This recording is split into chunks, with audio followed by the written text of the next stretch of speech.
Hi, I'm Nicole. I'm your resident makeup artist, and on my channel we talk about easy one-layer makeup and beauty products that are hydrating, which is a huge benefit as we age. Liquid just isn't cutting it anymore, and as your personal custom color match expert, I will select the best shades for your skin tone, troubleshoot with makeup newbies, and bring you my favorite looks. Let's dive in. All right, so I kind of want to show you how I color match you to make sure that the foundations you're wearing are the right shades for you. And our skin kind of changes throughout the year, especially if you live somewhere where you don't get a lot of sun in the winter and then in the summer you do, so you end up looking more bronzed. And a couple of ways to work through that is getting a deeper shade, maybe 1 or 2 shades up than what you usually have, or using bronzer. So part of it is what would be best based on your skin tone and how you tan, but a lot of it is also preference. I'm going to ask you, how you like to wear your makeup, how bronzed you want to look. If you're really, really red, I might recommend something more yellow toned for you. So that is kind of how, but I wanted to start off with a clean face in front of a large window, okay? So the sun is over there. So right now I'm in indirect sunlight, okay? So indirect sunlight, bare face. You can tell I have a bare face because I got this right here and I didn't hide it at all. Okay, and then a little bit of your neck. It helps to show your neck because then I can really see the full picture because you want these to match. And so you're going to take a makeup-free photo and you're going to send it to me. That is the easiest way for me to really check, okay? I don't want any neon color shirts. I don't want any makeup at all, no lip color, nothing. And then what I do is I'm kind of going to zoom in and I'm going to look at all these areas, okay? Do you have some deep purples, blues under your eyes? Puffiness, creasing. I'm going to look at what your natural hair tone is, your undertones. I'm going to look to see if you have any spots. I'm going to ask you questions if you have drier skin, oily skin, any problematic allergies that you may have to certain products or ingredients in makeup products. And then we're going to kind of customize something to you, okay? And here's a few things that I look at for that. So for me, I can wear a few different shades. Most ladies can, okay? So the shade I currently use has some more yellow to it. And then the shade I use to brighten has a lot less yellow, right? So something that's really kind of funny is that all colors come from 3 basic shades. They come from blue, red, or yellow. And then you can make any color out of that, basically. So if you have the yellow, you add a little bit of red, it makes some orange. If you do have more of the orange, you're going to want to add more of the yellow to kind of balance it out a little bit better. And then there's some things where, like, there's a coolness, a warmness, there's a neutral. So it can be really, really confusing. Especially I think when people try to explain it on social media. And you probably don't even care about all of this, but I do want you to know what goes into finding the best shades for you, because this is where you can take the basics that I provide to you and you can kind of start creating makeup combinations and looks that you like on your own.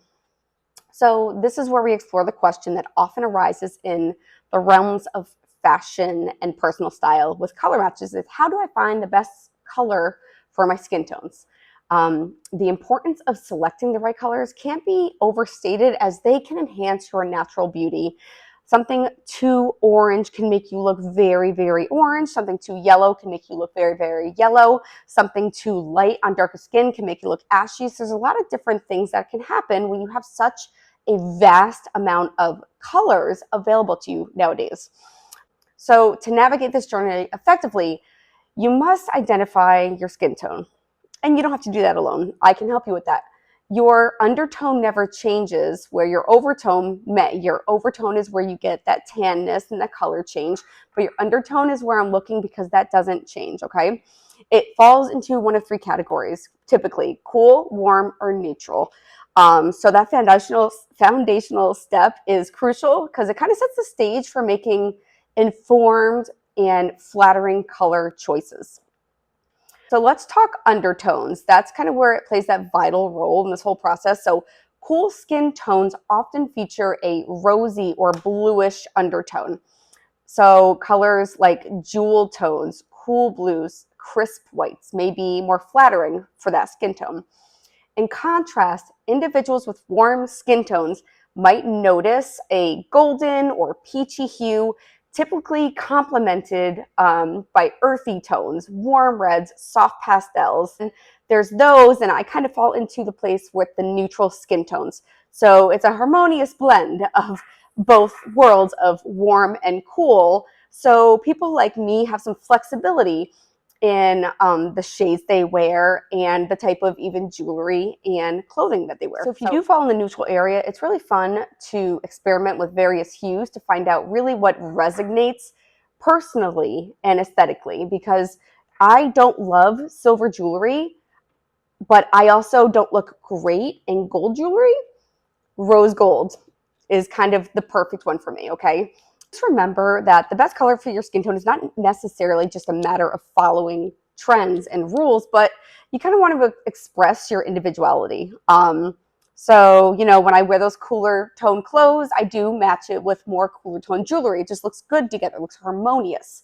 So, you know, you can still take the time to explore and experience and, you know, kind of embrace the colors that you really, really love that make you feel your best. I cannot get enough of like a hot pink. I'm a total 80s girl, but it doesn't fit with my aesthetic a whole lot. And I do like a softer look. Those muted tones, they look really, really nice on me. So it gives a distinctive style that's all yours. And it's not all about what fits you personally that's the best. It's what you feel best in. Like you want to take that into account. So let's talk a little bit more about skin tones. Okay, so I've just become a little bit of a geek to color theory because I become so passionate about makeup and finding the shades that look amazing on people, especially shades they wouldn't even think that they would look good in, that I've been experimenting a lot with different shades. Okay, so like an example, I use Saint cream makeup. I love, love, love Saint cream makeup. There are 20 plus different skin tone shades. So kind of, although it's a lot to choose from, it gives you more options to fit the one that fits you best. Otherwise, you're gonna kind of have to get two shades and mix them together to find that perfect tone for you. So like this one right here, this is from my professional palette. There are 3, 6, 9, 12. Okay. And while it does have the lightest of the light to the darkest of the darks, and then these are like color correctors, like I said, to offset those deep colors under your eyes, I would need to blend these together. And there's nothing wrong with that. It just, for me, it takes me a little bit longer, find a little bit more harmonious type of shade that looks good on you. So this isn't something necessarily I would be like, pick this shade or this shade. I might want to look through my own personal collection from my Saint stuff and select a shade from there versus a different one that you're going to find at an Ulta or a Sephora. And honestly, especially since gram for gram, the cost of it is much better with the stuff you can get from Saint. And you're going to get the longevity out of it that you're really looking for in your foundation anyway. So I'm going to kind of show you how this works. I am going to use a primer, and like not all your foundations, not all of your makeup products, or even just your beauty products in general need to be top of the line, or in generally what I'm saying, expensive, okay? A lot of people are going to tell you that this is the best and this is the best, but the price is insane. And so you can find something that fits your budget, but it's also going to give you the results that you want. So this is just from e.l.f. All right. So what I'm going to do here, I've got a lot of pores. Okay. So I'm just going to add some of this to my face. I use my finger a lot for applying things. Like if I'm applying makeup to somebody else, I, clean my hands obviously, but it's great to moisturize that skin. Get your fingers on the skin to kind of feel. So I encourage you to do that yourself. Touch your skin after it's moisturized. See, do you feel any rough patches, any dryness? You may have combination skin. You may have oily skin throughout. So like that's kind of important to know. So feel around and just, tell me what you think, how you think it's feeling if you're somebody who gets color matched online, not in person. generally want to let that primer sit for a couple of minutes. You want to give it a second to kind of melt into your skin. So I'm just going to do that. While we're thinking of it, actually, another way you can tell your tone, your undertone, is by looking at the veins on your wrist. You've probably heard of this trick before. You'll have to do this. All right, so you have bluish, greenish, whatever veins here. A lot of people, when they want to look at it, if they can't see it, they kind of bend it so it's closer to the skin. But that's not really a true indication, okay? So you want to kind of let your, sorry, my veins are just better on this side. So if you can kind of get past the tattoo here, like if you look at that, you don't want to bend it back because that color is going to be distorted. So you just want to kind of look, and when you look at it, is it bluer? Is it greener? You can kind of see if you have cooler tone skin, olive tone skin, you know. So that's another way you can kind of look. Some people can't even tell the difference. It's blue, it's purple, it's green, it's all the things. So it is a way you can kind of see where your tone, your undertone starts, and you can begin to play there if you want to actually kind of experiment a little bit yourself. But I digress. Let's go back. All right, so just to kind of keep it more relatable, I am going to show you like the colors I use, okay? So look closely at my face here. All right, so the yellow, see that yellow there? So that's a little bit warmer because it's the yellow, right? The other one, if you look closer, there's some pink to it. So that's a cooler tone. And because I'm kind of neutral, the warm and the cool really work well together. Another thing I'm doing right now, because I'm tanning, but also because I have these under eyes doing their dark thing, is I use a different foundation shade in certain areas. So just as if I would tan with this shade, I look a few up, and that typically will be the shade that will be good when I tan. So I kind of have my winter shade and then my summer shade. So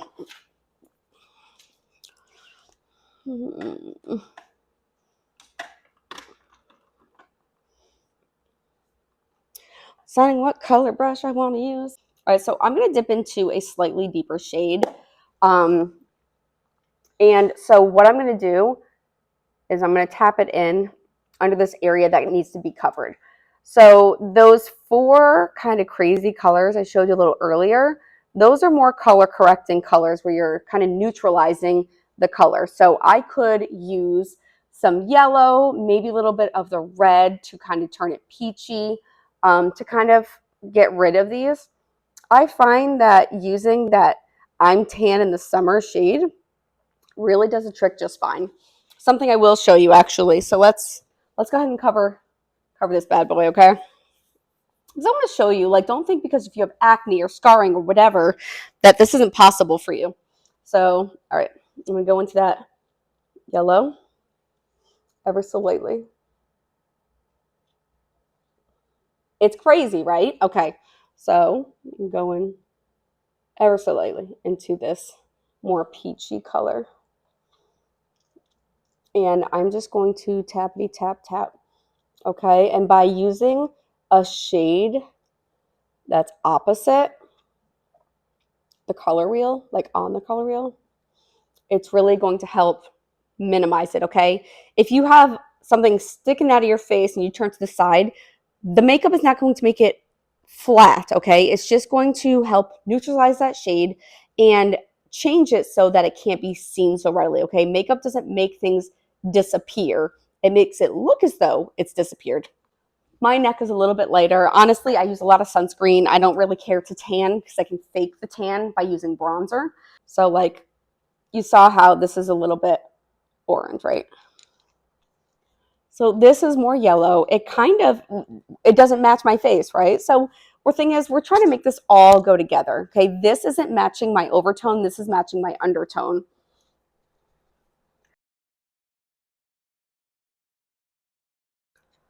All right, so we're just doing foundation, okay? This is cream, so it doesn't have to cover my face entirely. If you're using a liquid, it can be dehydrating, pull the moisture out throughout the day, and it doesn't sit as well, you know, as you get into your late 30s, 40s, etc. So I'm just going to add that shade around where I've color corrected because I don't want more color going on there too much color is going to just start sliding off your face. So, all right, I'm just going to grab a little bit of this lighter shade. And I'm going to show you where I'm going to highlight in these areas, okay?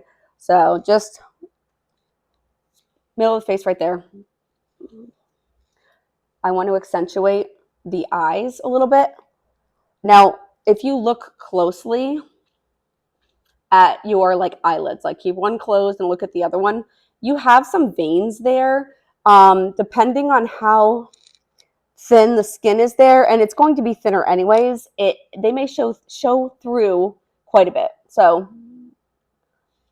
brightening that area, whether you're using your concealer or a different color so it's not so bright, I guess. It gives you a blank palette to work with when you're doing eyeshadow, but it also can kind of hide those imperfections of veins coming through, and it just makes it look more clean. It makes your eyes brighter. It makes them open up a little bit more. Having a setting powder of some sort, and if I can use it that doubles as a bronzer, that's really, really great for me. So the cream, it is kind of hanging out there. It's sitting, it's enjoying life, and it's seeping into my pores, right? The pore primer that I put on is so that the makeup, it stays on better without accentuating those pores. So think like you have these little pores, these little divots here, and the primer kind of goes on and fills them in so that when you put your foundation on top, it's not like sinking in where you see those little pores popping through, right? It's like nice and smooth, okay? So since I'm putting foundation like everywhere and I'm not like doing layers, especially with the summer, I'm just going to tap this. I'm just going to go in, grab a mirror so I can see what I'm doing. And I am just going to push those colors in. And that's another way like your makeup will stay in place, is if you are not like doing all these acrobatics to move things around, like put things where they need to go and then just buff them in. I want to add some dimension to my face though. So I'm going to start off with some cream bronzer first. So I'll show you how like the difference here. I need more hands. All right, so this is contour. It's a cooler color, right? This is bronzer. It's warmer, okay? So they don't necessarily work as the same. Like there's a reason there's two different ones. So, but you don't need to contour all the time, especially if you have gorgeous cheekbones. And I'm not looking like for like a full, oh my God, look at my cheekbones look. I just want to add some color there, add a little bit of dimension. But like the warmth, I'm totally feeling because, it's summer. It's what I gravitate towards. So we just want to kind of blend this in, make it work together, okay? And do you see, so the yellow, right, in my skin tone, coupled with the warmth of this bronzer, has altered the color of the bronzer, right? So this is really going to be my bronzer / blush shade. Okay, have you ever bought makeup and like you look at it in the tin and then you put it on your face, or like you bought it because somebody else looked amazing in it and you're like, this would look amazing on my lips, and then you get it and it does not make sense, it doesn't look good on you? It's because the makeup always kind of changes to what you already have there. Like some people have very light lips, there's very low contrast, okay? So the way that somebody wears their lip color is not going to be the same way it looks on my lip color, especially if that person has a completely different skin tone, like Olive versus me. We can't wear the same red. There's different kinds of reds. We cannot wear the same one. It just doesn't look good. All right, so what I'm going to do is I'm actually going to go in now and grab some powder bronzer. So like giving me a more mattified look. I feel like it's going to just last longer, adding that extra layer there too. Adding layers to your makeup is how you're going to get that intensity and help it stay, instead of putting on big layers at a time. Like one big layer, it's not going to sit as well. It's going to slough off. It's not going to look good. But we're going to get that staying power because we're using a thin layer of cream to start. And whether you stick with the cream through and through, maybe use a setting spray or a powder, like that's how you're going to complete your look and keep it going all day long. To go into a bronzer, What it's doing is it's giving me warmth, but like it's allowing you to see like, oh, it kind of looks like a natural color, whether or not I tanned. Like I'm not making it so vibrant that it looks fake. You know, I think the idea of makeup is to really focus on how you want to look. Like you don't have to go to a tanning bed all the time for that deeper look. You just got to kind of follow through with a reasonable amount of bronzer, putting it in the right places, and it won't look fake. So it just gives me some color. I mean, the sun is like starting to get really into my area right here. So I definitely wanted to show you the finished product before it did. We have some balance, and that's what it does. That undertone match, the overtone match, how you contour and add a little bit of bronzer or blush for color. That is what is going to create the look, okay? So whether you like to wear your makeup more light like this or more fuller coverage, you can still do it, making your skin look like you started off with flawless skin, okay? And that's kind of the idea. It like the no makeup look, that's kind of the idea. If you do want a custom color match, all you gotta do, you can comment below letting me know. You can either send me a makeup-free photo of your face showing your neck, or you can take my color match quiz. It'll help me answer some questions like any skin issues, allergies, how you like to wear your makeup, etc. Watching, I hope this broke it down a little bit so it wasn't as confusing, but kind of showing you how you really can wear your makeup to accentuate your natural beauty already. All right, thanks so much for watching my video. Please follow along as I continue to show you really easy makeup look. I really just want to help you be successful in your own makeup journey, okay? It doesn't have to be super difficult. It can definitely help you continue your journey where you are more comfortable making those color choices yourself. All right, have a great day.